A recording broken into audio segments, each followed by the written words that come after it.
Listening, Unit 4, page 48b. Speaker 1. I'm feeling really down right now.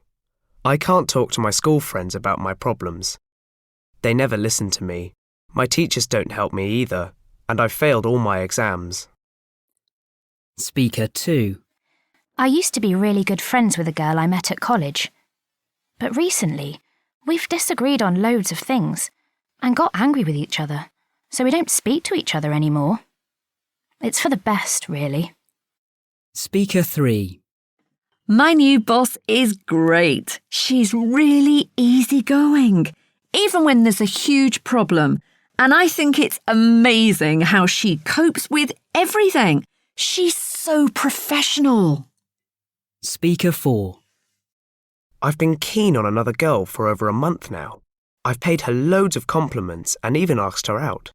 But I haven't told my girlfriend. That's bad, I know. I'm not proud of it. Listening.